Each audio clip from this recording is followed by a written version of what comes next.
Everyone, welcome to VL handmade jewellery. ఎలా ఉన్నారు అందరూ? ఐ హోప్ అందరూ బాగున్నారు అనుకుంటున్నా.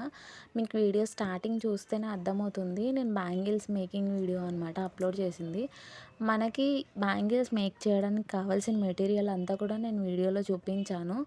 ఫస్ట్ ఆఫ్ ఆల్ మనం బ్యాంగిల్స్ మేక్ చేయాలంటే మనకి ఒక ప్లాంక్ అనేది కావాలి. ప్లాంక్ అని కానీ ఏదైనా ఒక బుక్ తీసుకున్నా కానీ మనం దాని లెంత్ని బట్టి 45 నాట్స్ అనేది తీసుకోవాలి. ఖచ్చితంగా 45 నాట్స్ తీసుకుంటే కనుక మన బ్యాంగిల్ మొత్తానికి ర్యాప్ చేయడానికి కావాల్సిన థ్రెడ్ అనేది సరిపోతుంది.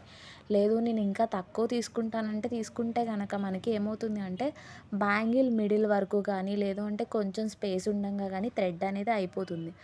అప్పుడు మనకు కొంచెం థ్రెడ్ అనేది ర్యాప్ చేయడానికి అక్కడ మనం మళ్ళీ గ్లూ అప్లై చేసినప్పుడు అది కొంచెం డిఫరెంట్గా కనిపిస్తుందనమాట. దాని గురించి నేను 45 నాట్స్ తీసుకున్న. రెండు కూడా థ్రెడ్స్ నాట్స్ వేసిన తర్వాత బ్యాంగిల్కి అటాచ్ చేశాక చూపిస్తున్నాను మీకు. నేను ఈ వీడియోలో చూస్తే మీకు అర్థమవుతూ ఉండొచ్చు. నేను థ్రెడ్ అనేది బ్యాంగిల్ మిడిల్లో స్టార్ట్ చేశాను అనమాట.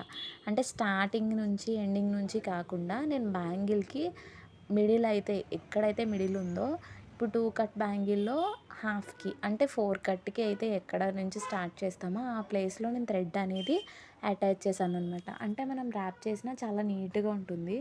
ఫస్ట్ ఆఫ్ ఆల్ మనం ర్యాప్ చేయాలి అంటే థ్రెడ్ని ఎంత వీలైతే అంత పలుచగా తీసుకోవాలి. అంటే మరీ దూరంగా గ్యాప్లు ఇచ్చి తీసుకోమని కాదు, ఒక్కదాని మీద ఒకటి లేకుండా చూసుకొని నీట్గా ర్యాప్ చేయాలి. మనం ఎంత టైట్గా అయితే ర్యాప్ చేస్తామో కుందన్ వర్క్ చేసినప్పుడు బ్యాంగిల్ అంత నీట్గా కనిపిస్తుంది అనమాట. అంటే మనం థ్రెడ్ ర్యాప్ చేయడమే చాలా లూజ్గా ర్యాప్ చేస్తే ఏమవుతుంది అంటే అది ఆటోమేటిక్గా మనం అక్కడ స్టోన్ ప్లేస్ చేసినప్పుడు స్టోన్ అనేది కిందకి వెళ్ళిపోతుంది. థ్రెడ్ లూజ్గా ఉంటుంది కాబట్టి అక్కడ మనం వర్క్ చేసినా అది కరెక్ట్గా ఉండదు. సో దాని గురించి నేను ఇక్కడ మీకు చూపిస్తున్నా. ఎంత స్ట్రాంగ్గా అయితే పట్టుకొని లాగి ర్యాప్ చేయాలన్నమాట. అంటే మనం థ్రెడ్ని పుల్ చేస్తూ లాగుతూ ర్యాప్ చేస్తే అది వచ్చే ఫినిషింగ్ అంటే చాలా నీట్గా ఉంటుంది. నేను ర్యాపింగ్ మొత్తం కూడా చూపిస్తున్నాను మీకు. ఇలా మొత్తం ర్యాప్ చేసుకుంటూ వెళ్తే లాస్ట్ మనం మళ్ళీ గ్లూ అప్లై చేస్తాం కదా, అది కూడా నేను హాఫ్కే అప్లై చేస్తున్నా. ఎందుకంటే మళ్ళీ మనం దాని మీద పెట్టినా కానీ అక్కడ ఆ బ్యాంగిల్ ఎలా కనిపిస్తుంది అంటే థ్రెడ్ మీద థ్రెడ్ వచ్చినప్పుడు అది ఆటోమేటిక్గా కొంచెం ఎత్తుగా కనిపిస్తుంది. అలా మనకి చూడటానికి చాలా బాగోదన్నమాట. అందుకని చెప్పి నేను థ్రెడ్ ఒకదాని మీద ఒకటి రాకుండా ర్యాప్ చేస్తున్నాను. ఇటు సైడ్ మీకు వీడియో అనేది రివర్స్ చేసా, మీకు క్లియర్గా కనిపిస్తుంది అని చెప్పి. చూస్తే మీకు అర్థమవుతూ ఉండొచ్చు. అక్కడ నేను ర్యాప్ చేసింది చూడండి. కట్ చేసేటప్పుడు కూడా నేను ఎక్కడైతే మిడిల్ ఉందో అక్కడికి నేను గ్లూ అప్లై చేశాక కట్ చేశాను అనమాట. అలా కట్ చేస్తే మనకి థ్రెడ్ అనేది లూజ్ రాదు, మనం ర్యాప్ చేసింది కూడా. అండ్ మోర్ ఓవర్ ఏంటి అంటే నీట్గా ఉంటుంది ఫినిషింగ్ కూడా. కట్ చేసేసిన తర్వాత చూడండి బ్యాంగిల్ ఎంత నీట్గా ఉందో. మనకి వర్క్ అంతా కూడా బ్యాంగిల్ని మనం ఎలా ర్యాప్ చేసాం థ్రెడ్తో దాన్ని బట్టే వర్క్ అంతా కూడా ఉంటుంది. మనం ర్యాప్ చేయడం నీట్గా లేకపోతే బ్యాంగిల్ మనం వర్క్ చేసినా కానీ అంత లుక్ ఉండదు. రెండు ర్యాప్ చేసిన తర్వాత చూడండి ఎంత నీట్గా ఉన్నాయో. ఇప్పుడు నేను కాసులు అయితే అప్లై చేస్తున్నాను, అంటిస్తున్నాను. చూడండి ఇక్కడ గ్లూ అప్లై చేసినప్పుడు మనం ఎంతైతే గ్లూ యూస్ చేస్తామో బ్యాంగిల్ అనేది అంత స్ట్రాంగ్గా ఉంటుందన్నమాట.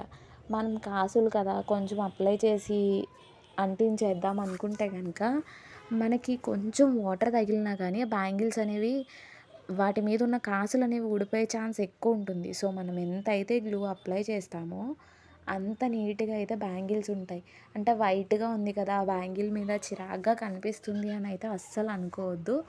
ఈ ఫ్యాబ్రిక్ గ్లూ ఏంటి అంటే ఫస్ట్ వైట్ కలర్లో ఉన్న మనకి ఆరిన తర్వాత సేమ్ బ్యాంగిల్ ఏ కలర్లో ఉందో ఆ కలర్లోకి ఇది చేంజ్ అయిపోతుంది. అంటే కలర్ చేంజ్ అవుతుందని నేను చెప్పట్లేదు, ట్రాన్స్పరెంట్గా మారిపోతుంది.